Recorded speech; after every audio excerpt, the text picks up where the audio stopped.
Здравствуйте, уважаемые зрители! Хочу ознакомить вас с ситуацией, что происходит в мире. Вот такая информация. Иран впервые признал, что является соучастником агрессии против Украины.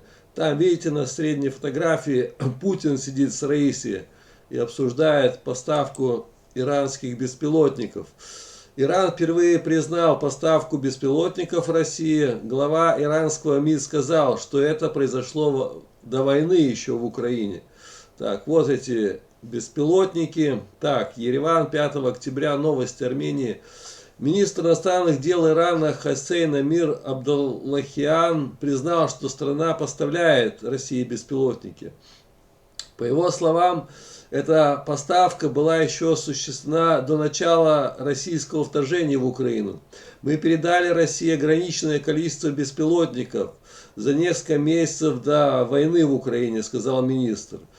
Абдуллахиан называет совершенно неверными сообщения о поставках Тегераном ракет и беспилотников России для военных действий в Украине, добавив, что Иран выступает за прекращение войны в Украине. Не знал я, что такие лицемеры в Иране.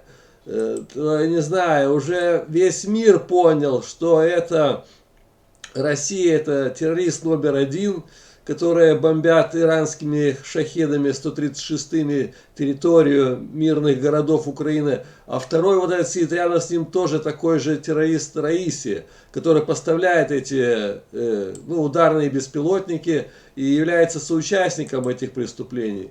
Они типа отрицают.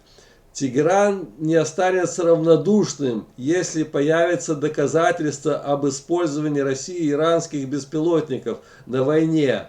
Еще похуже лицемеры, чем Путин. Путин уже скользкий хамелеон, это ясно. А иранцы еще такие же.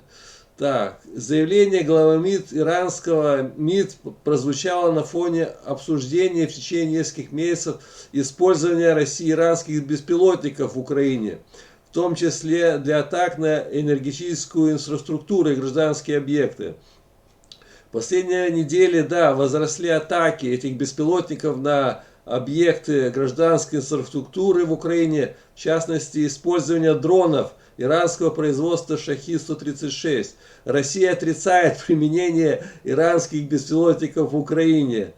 Так, в общем, это, понимаете, сейчас я объясню, в чем дело. А вот, самая главная информация. США и другие страны на Совете Безопасности ООН призвали генерального секретаря Антонио Гутерриша расследовать информацию об использовании России иранских беспилотников для атак на мирных жителей Украины. Сейчас я объясню, в чем дело, ребята. Понимаете, это очень интересная информация. Сейчас я вам эту фотографию покажу. В общем, знаете, я вам объясню вообще ситуацию, что происходит в мире. Я считаю, многие считают, что Путин это засланный казачок. Он работает на Госдеп США, он завербован ЦРУ и сейчас ведет войну в Украине. Его руками, вернее.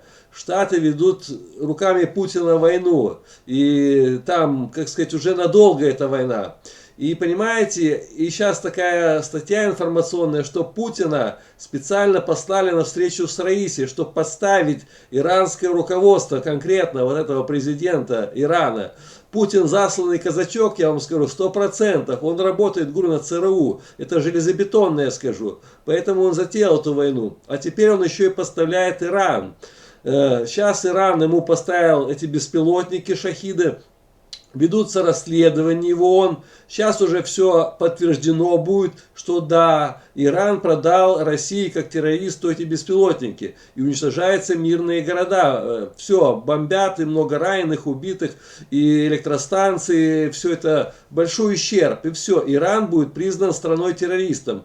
Для чего Путин поехал в Иран, вы думаете, договариваться о поставке беспилотников? Чтобы подставить этого иранского глупого этого президента. Он даже не понял, что Путин засланный казачок. И они руками Путина хотят уничтожить Иран. А теперь против Ирана огромная коалиция.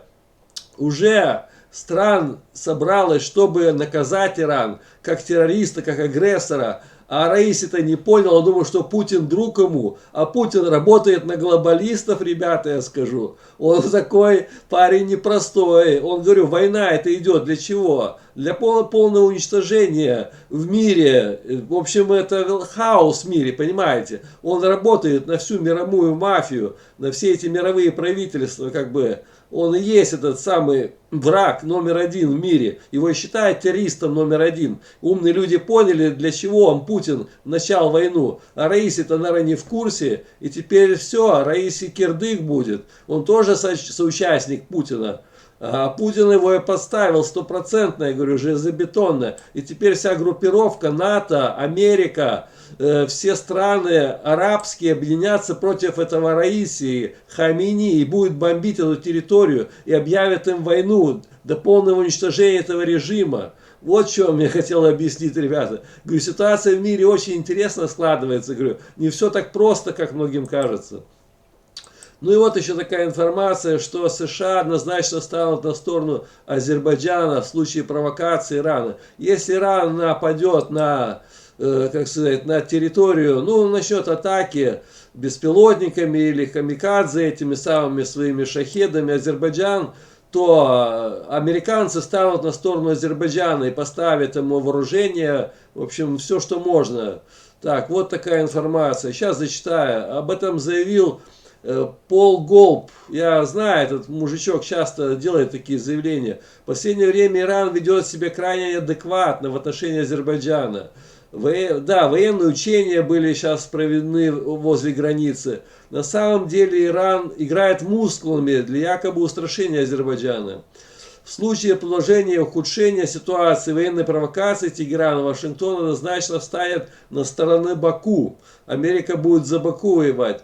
Об этом заявил советник госсекретаря США, американский аналитик, политический обозреватель Пол Гоббл. Проведение учений, да, этих СИР. Сейчас уже Азербайджан стал проводить учения, я говорил, последняя информация. Разумная своевременная реакция Баку. Я не думаю, что Иран собирается открыто вторгаться на территорию Азербайджана. Вооруженные силы Азербайджана оснащены самым современным вооружением, поэтому военный конфликт может дорого обойтись Иран, это точно. Если же Иран решится на такой безумный шаг, США, безусловно, окажут всяческую помощь Азербайджану, заявил американский аналитик. По его словам, Армения сегодня говорит о дружбе и сотрудничестве с Ираном, но завтра она может отвернуться от Ирана. Не думаю, что армяне искренне ведут себя в отношении с Ираном. Внушительная часть населения Ирана составляет этнические азербайджанцы, это точно, 40 миллионов. Сближаясь с Арменией и продолжая проявлять враждебное отношение к Азербайджану, Иран все более обострит ситуацию внутри страны, которая уже несколько месяцев назад охвачена массовыми протестами, заключил Пол Гоббл. Все правильно, сейчас даже на карте покажу, понимаете, армяне тоже не дураки. Сейчас, если начнутся здесь боевые столкновения, и они будут за Иран, то если такая ситуация, что этот иранский режим падет, и вся эта территория северного Ирана или южный Азербайджан, можно назвать, все эти территории могут присоединиться к Азербайджану и к Турции. И Армения останется одна заблокированная здесь. Это будет правильно, слово кирдык ей, когда будет 50 миллионов азербайджанцев рядом, и еще Турция там, я не помню, население тоже там, тоже миллионов немало, я думаю. Плюс еще Нахичевань здесь под боком. Все полная блокада, полное уничтожение экономические. Да, вообще там уже никакой жизни армянам не будет вокруг окружения азербайджанцев и турецких военнослужащих. В общем, армии.